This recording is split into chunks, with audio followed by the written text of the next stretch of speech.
Seja bem-vindo ao Arquibancada Tricolor. Você está acompanhando apenas um corte de um dos nossos programas. Aqui na descrição você tem um link do programa completo, mas deixa o seu like aí, se inscreve, dá uma força pra gente. No futebol. Bom, vamos supor que a gente vai contar Tudo. a história do futebol. Se o futebol acabe hoje e você tem que contar a história do futebol no mundo. Lógico que isso que eu vou falar é uma opinião, não é uma expressão absoluta da verdade. Então, acabou o futebol, a gente vai contar. Então, primeira pergunta que eu faço para qualquer pessoa que está vendo a gente, para vocês. Qual é o país que vai ser tratado como o maior país do futebol em todos os tempos se acabar hoje? Brasil. Eu acho que nem na Alemanha, nem na Itália, nem na Argentina, se tem os outros três ali, que talvez sejam os outros três, Inglaterra em quarto, vão discutir isso. Aí, você vai falar de seleções. O São Paulo tem, na sua história, com passagem grande pelo clube, 3 de 5 capitães de seleções brasileiras campeãs do mundo. Mauro Ramos, Bellini e Cafu. São Paulo sempre teve jogadores nos títulos. Sempre esteve representado nos títulos. Ou que seja como formador do jogador ou como jogador Exato. pertencendo ao clube. Quando a gente fala de títulos internacionais, o São Paulo, ele é o clube que ainda tem mais títulos dentro do país, tem os mundiais, Sim. que fazem uma diferença. Eu acho que outra coisa que pesa muito para você definir a grandeza de um clube é quanto esse clube influenciou no jogo, no jeito que se joga futebol. Então, por exemplo, a grandeza do Barcelona, a partir do momento que teve o Cruyff como técnico e depois o Guardiola, está em vencer ou vencer daquela forma? O legado. Como o Guardiola, o jeito do Barcelona jogar futebol, influencia no futebol de hoje. Né? Eu acho que o time do São Paulo, do Tele Santana, tem uma influência bem considerável. Era um time sem centroavante de fato. O Cruyff cita a equipe na final do Mundial na sua biografia. Né? Então eu acho que o São Paulo tem uma influência muito grande. Né? Se a gente for olhar as equipes brasileiras na maneira de jogar. Hoje. O futebol de hoje é influenciado pelo São Paulo. Ele é muito influenciado pelo barcelonismo, pelo Guardiola, por não sei o quê, mas... De tabela, Tele. Que tem influência do Ajax, que tem influência da Holanda, né, da Laranja Mecânica. Aí futebol científico com Lobanovski, vai voltando. E aí, mas passa pelo São Paulo. Um pouco também pela maneira como o São Paulo ganhou. O encantamento do Cruyff ao ver o São Paulo ganhar o título de 92, que é até hoje a única virada em tempo normal de um time em final do Mundial. A base do São Paulo é uma base forte, o patrimônio do São Paulo tem... A torcida é gigante.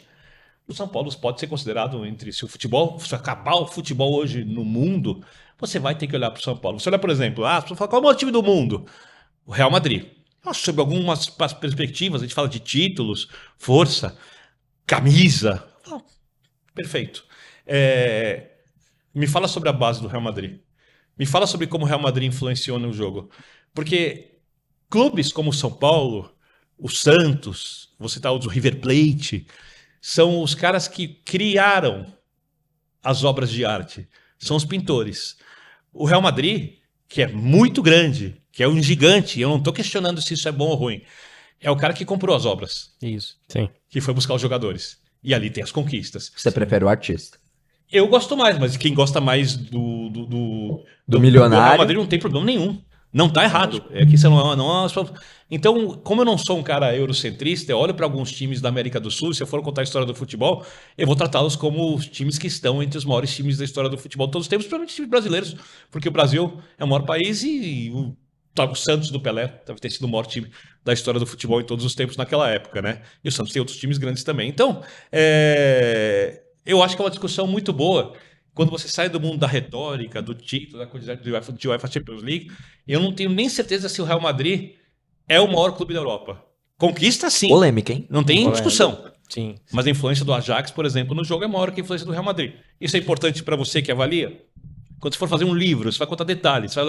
Senão você não precisa escrever o livro. Você pega, olha no Google, a quantidade de títulos, coloca ali e não discute. Então eu acho que o futebol não é um lugar de verdades absolutas. Muitas coisas são discutíveis. Qual jogador foi melhor? Quem foi melhor, esse ou aquele? Quem é mais importante, esse ou aquele? Eu acho que vale essa discussão e eu acho que o São Paulo entra na discussão com bastante força. Não o São Paulo como ele é hoje. O São Paulo pelo que ele foi naquilo que a gente falou no começo da nossa conversa. Tá no top 5 da história, São Paulo? Na sua opinião? Depende no teu ponto de vista. Você quer caçar clique na minha Não, eu tô fazendo uma pergunta. Eu sei a resposta. Hoje, de jeito nenhum. No geral, acabou o futebol. Sim. São Paulo tá no top 5. Sim. É isso. É só isso mesmo. Maior que o Real? É diferente, eu acho que Diferente. se for influência em Sim. tudo, sim. Base, influência no jogo, tal. Conquistas, não. Sim. O Real teve mais times fortes na história do que o São Paulo. Como esses times foram montados, aí vale a discussão. Eu gosto muito da coisa da base, da construção, do jeito de jogar, da influência. São coisas que me encantam. Sim. Eu não me encanto apenas pelo resultado. Eu adoro os times que defendem muito, times que ganharam com retrancas improváveis, times que ganharam com futebol arte. Eu amo futebol. Eu gosto do futebol do terrão, da várzea, eu gosto do futebol profissional, eu gosto do futebol jogado antigamente, mas individual, e eu adoro jogo coletivo, eu adoro tática de jogo. Então, para mim, o futebol é muito abrangente. Então, sob essa perspectiva, da coisa mais ampla, sim, de resultados e times mais fortes, não. Aí cada um fica com a sua resposta. Sim. É porque é igual música, por exemplo, eu gosto do Real, como a história do Real e tudo, mas, por exemplo, o Milan, do Arrigo Sacchi, Milan de Baresi e Maldini, É pra meu mim... time europeu preferido. Então, ele marca muito mais a minha vida É meu time europeu do preferido. que algum Real Galáctico. É o time que eu mais gostei de ver jogar. Que Pra mim, era- os melhores times da Europa que eu vi são o Milan do Sacchi Isso. e o Barcelona do Guardiola. Antes que alguém ache que eu sou Barcelona e Real Madrid, eu não trouxe pra nenhum deles. O time que tem mais simpatia na Espanha é o Raio Vallecano, mas não sou torcedor. Por quê? Sim. Eu gosto da história. Pela história, da cultura, eu acho imaginei muito que bonito fosse- assim, e tem uma certa identificação, apesar do dono hoje não ter nada a ver com a história. Faz parte. Mas o Milan, e assim, me deu um orgulho quando o São Paulo ganha do Milan no Mundial. E claro, um alívio do Van Basten não jogar, o Gullit já ter saído, Rijkaard. Mas era um orgulho ganhar daquele Milan. Era aquele time com Costa Curta, Baresi e Maldini, tinha tomado não sei quantos gols. O Baresi é o melhor zagueiro que eu vi na minha vida. Eu acho, eu também acho. O Baresi, em qualquer seleção do mundo que montar, Entre o Baresi. pra mim tem o E Baresi. Maldini talvez. Até na lateral. É. Maldini é lateral de ser zagueiro. É gigantesco. E ainda nesse São Paulo, sobre tudo isso que você falou, uma coisa que eu penso comigo, mas não sei se de repente você divide isso e os nossos amigos aqui também no chat. Você acha que o São Paulo de Telê é a consolidação do Brasil de 82 que infelizmente não ganhou? Claro que com menos talentos, né? Você tinha jogadores de mais talentos e técnica. Muito mais, 82. Muito. Eu não sei se é consolidação, porque é bom que a gente vá citando essas coisas um pouquinho do passado, porque tudo hoje em dia, nessa coisa sazonal de um ídolo novo, ele deixa de ser ídolo amanhã e aparece e tal, algumas coisas ficam esquecidas, ou o tamanho delas. O Thalys chegou no São Paulo com um pé frio. Sim. Sim. Perdendo uma final de brasileiro pro maior rival. Reclamavam, Até o a etc. senhor, torcida até o senhor pela Maurício vida. Sá, meu pai, fez uma crônica falando que o Telê era um pé frio pra assumir o São Olha. Paulo e tal. Fez uma Bonito. crônica no lance, salvo engano, ele fez essa crônica de torcedor. E você tá ele falando tem isso até hoje. sobre ele aqui. É isso. É, e ele tem até hoje, Belo porque ele filho você mostra. é isso. Ele mostra e fala: olha a M que eu falei. E quando o Tele chega no São Paulo, a Libertadores não valia o que vale hoje. É. A mudança de patamar da Foi pelo Libertadores, 92. Então. Assim, o São Paulo mudou a história da Libertadores do país. Os times brasileiros passaram a dar mais atenção para a Libertadores quando São Paulo faz Sim. a dobradinha. Acho que as pessoas sabem que a Libertadores 92 passou na OMTV, em parceria com a TV Gazeta. É. Né, não tinha TV Globo, não tinha nenhuma das grandes TVs. E vamos lembrar que é um tempo sem TV fechada, sem internet, sem nada. Era TV aberta mesmo.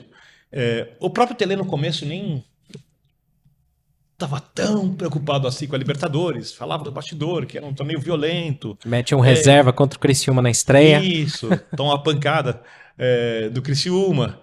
Só que o time foi crescendo, jogando bem, e chega na final, dá uma baita audiência, e o Galvão Bueno, na época, tá pela TV Gazeta, ou MTV, é contratado ano seguinte pela TV Globo, a Libertadores volta para a TV Globo, e a Libertadores vai crescendo, crescendo, crescendo. O São Paulo ganha do Newell's do Marcelo Bielsa, por causa daquele time do Newell's, o Bielsa é o nome do estádio do Newell's Old Boys. Então, tem uma influência muito grande. Agora, o Tele já não era o mesmo da seleção. Era um Tele tão bom porém mais pragmático. Sim. Né? Calejado. Na hora de escalar um volante, na hora da escalação contra o Bragantino na final do Campeonato Brasileiro, quando ele faz uma modificação mais conservadora para evitar que o time tome gols. Né? Então era um Tele diferente, era um Tele que aprendeu. O que para mim é um grande mérito, porque a graça da vida e do futebol é que a gente nunca vai saber tudo e a gente nunca vai ter controle total sobre o jogo. Eu sempre gosto de dizer que o Tele Ele podia contratar o Gamarra. Ele custava a mesma coisa que o Pedro Luiz, era um zagueiro da Ponte Preta, que tinha feito gols, né, tinha sido artilheiro, uma coisa assim, pela Ponte Preta no campeonato, ele escolheu o Pedro Luiz. O Klopp colocou o Karius no gol do Liverpool e por isso perdeu o campeonato. O Guardiola fez uma alteração de meio campo numa Liga dos Campeões e perdeu um jogo essencial de Liga dos Campeões. Os caras que mais entendem de futebol, os maiores mestres, eu citei 3 aqui, totalmente diferentes, eles tomam decisões equivocadas. Imagina a gente que está aqui só dando opiniões. Então não há um controle total. E eu acho que o Tele de 92, mas e se o Paulo perde nos pênaltis, por exemplo? Podia perder do Newell's. Como ficaria o Tele no São Paulo? Que história seria construída? De novo, voltou. Então, e esses detalhes, assim, eu não acho que futebol uma questão de sorte, tá? Eu acho que é uma questão de competência emocional, física, técnica, mas é um esporte de muitos detalhes, não se controla tudo. Os pênaltis não estavam sob o controle do Tele Santana. Então eu acho que ele era um cara mais pragmático, era um técnico melhor do que era em 82. A construção do telecampeão da Libertadores pelo São Paulo e campeão mundial passa pelos erros ou até pelas derrotas, porque eu não sei se há erros de 82, eu não acho que seja um erro do Tele Santana. Acho que 86 ele deu muito azar também. Deu muito azar, porque ele já era o técnico mais pragmático na Copa do Mundo. E o melhor jogo, né? O Brasil perde no melhor jogo. Dá pra dizer que a seleção da minha vida, que brasileira, que é de 82, que eu chorei, tinha 13 anos, e a de 86 ajudaram bastante na formação do Tele, bicampeão do mundo e bicampeão da Libertadores pelo São Paulo. Sensacional, muito bom. Esse foi mais um corte aqui no Arquibancada Tricolor. Se você gostou, deixa o seu like, se inscreva no canal, vire membro, fique por dentro de tudo o que acontece aqui no Arquibancada.